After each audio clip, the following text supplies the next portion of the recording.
homework. So I have read what you've written, and I know that you've had a long association, and indeed longer than I wish, but I think that seems to be part of the strength of the society. You know? Yes, indeed. And you're likely to meet the others. And we're here to meet you. This part of the ceremony has to be gone through. Can't help it. Yes, can I show you some of these? Yes. These are mainly engine steam locomotive nameplates. Private places,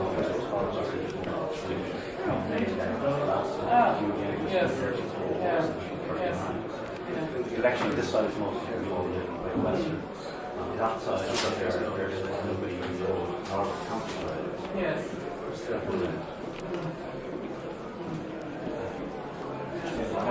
Here we have an exhibition of crockery and shelf various railway companies. Argadine is the other one. There's from the pub. The family of the only ones that helped me start in 1916, and every three brothers. It's a chamber pot. Back to the cooperative. Well, they're hotels and those Danish warlords. Yes. And the establishment was trying to take off, and they did so separate. The boys, Yes, we acquired some of them were Brooklyn, Kent, every boys. Yeah. My son is Brooklyn.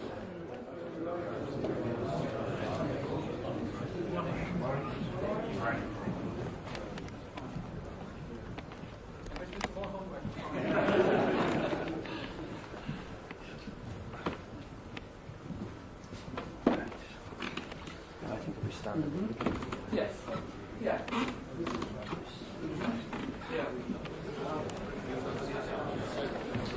Yeah.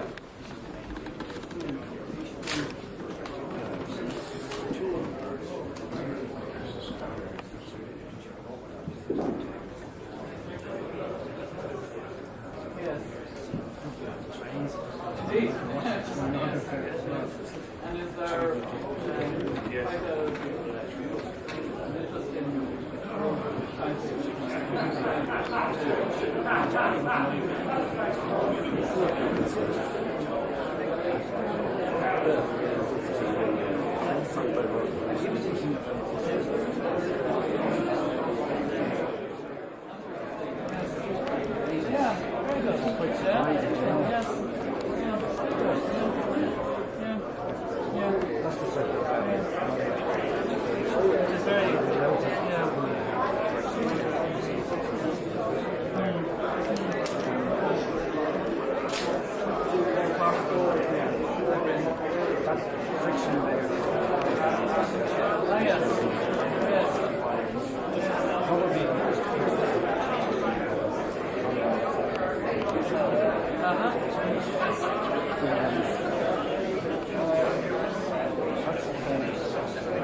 And she said that he used to tell the family it was a limited edition because the printer books supposed to be poured down and it was being printed and the full one was never achieved. Oh, I see. So that explains why it's so rare. Yes. He wrote it as an MA thesis from National University. He's president of the Senate. Oh, I knew Charles. Yes, It's a very good friend of my family. Great man to get rugby to this from. Yes. So that's probably our most rarest one Yeah. so far. It's pretty difficult to get. Yes. Yeah. Have some nice older bindings too. Well, It's so good, you see, because the most essentially the tailor started to tell it down. Ah, yeah. He didn't realise it was going to be It will eventually be around.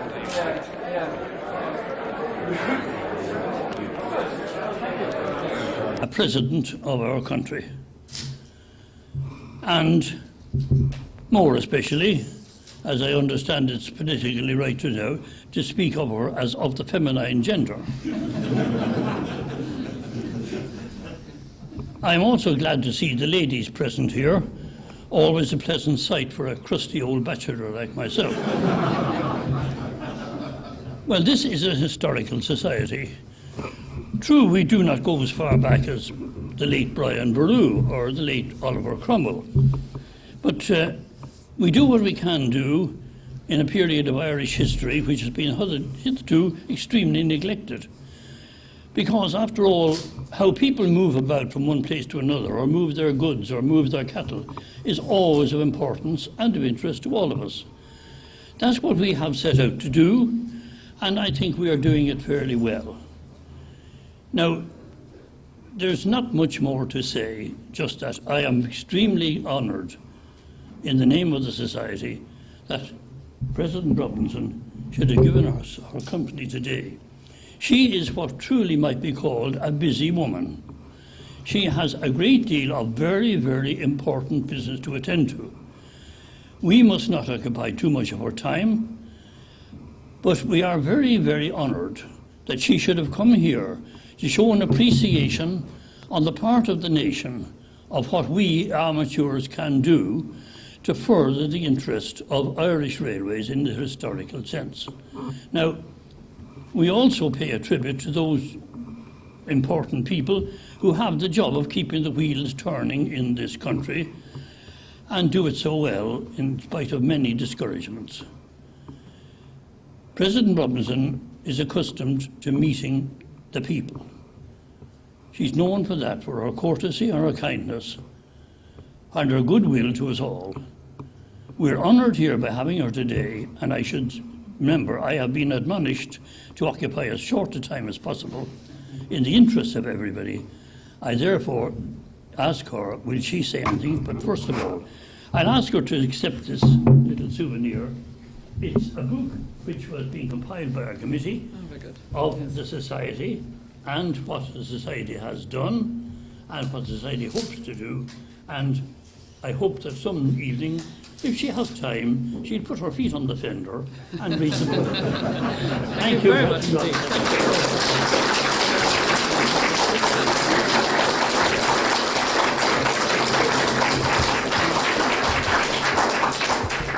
Well, Chairman and members of the Irish Railway Record Society, I was delighted to receive the invitation to come here to your headquarters in Euston Station during the year in which you celebrate your Golden Jubilee, your 50th anniversary year.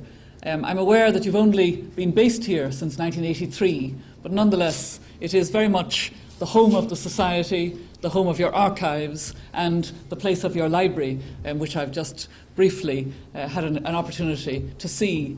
And I did get good background reading before coming here. Some of it, I think, now presented in this very fine bound volume. And it occurred to me that this is a society whose story is in fact well told.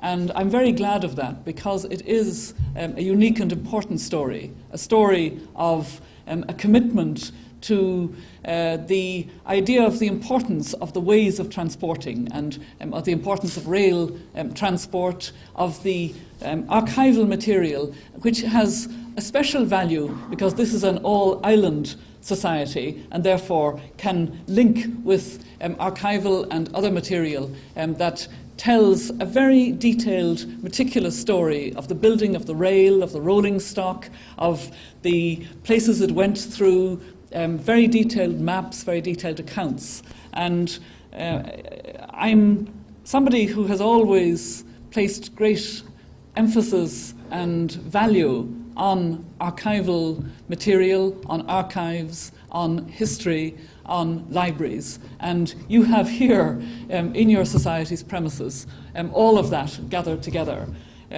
I like the detail of the story. I wonder what it was like in Heinz's restaurant in October of 1946. And one of the interesting things is I know that there are some people here who could tell us in more detail what it was like. And Chairman, I think you represent very well the spirit of this very special society. Spirit and humour, I may say. I did enjoy being brought into the archives by Mr. Leckie, and first thing he says is, this is a very dull place. But he said it with passion in his voice. and as we went through, he kept sort of understating the treasures that he was showing me. And that, I think, says a lot too about the nature of this special society. Once somebody has become a member, they've obviously remained a dedicated and indeed immersed member with a real sense of what this society has built up over 50 years and has retrieved from a much older past and gathered here so that it is accessible. And it is being accessed. It's being accessed by modern Ireland, including by CIE's needs and the ongoing railway needs. It's also being accessed by scholars and students. I saw some of the theses inside and was very glad to see that a number of them are now being done by young women with an interest in transport records, in the detail of the way of doing and the countryside through which it was done, the extraordinary detail of that. And when I said that I enjoyed the humour, I was reflecting before coming here this morning of a completely irrelevant incident that happened to me. But it happened when I was attending a resident conference in England, one of these places where they gathered people together to talk about, I think in this case it was European issues. We were far away from any distraction and we were going to be addressed by a number of important people, including the then Minister for Foreign Affairs, Garret Fitzgerald. It seems appropriate I would refer to him as a railway enthusiast himself.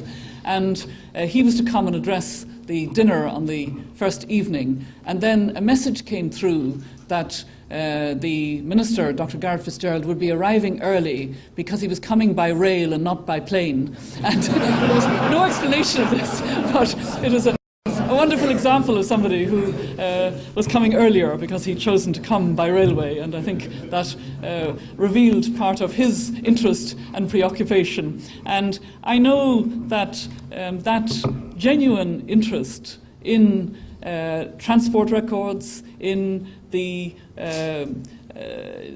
sense of both change and conservation, which this society represents, is a very deep and heartfelt interest. And I'm delighted to salute it during your 50th anniversary year. This society has made a very considerable contribution to the story of transport on this island and throughout this island. It's a story that is changing very rapidly, and this society has changed the way of telling it and has now made it accessible in computer catalogues and on the internet. And I think that all of that is an important way of developing the access, the retrieval, and most of all, the treasuring of that important part of our past. It's a great pleasure to be with you. I think I would like to spend the rest of the time meeting some other passionate people committed to what was described wrongly as a dull place. It's anything but a dull place. Jane Pagod agus a Creeliv, as an eight gashka at Argenta agiv,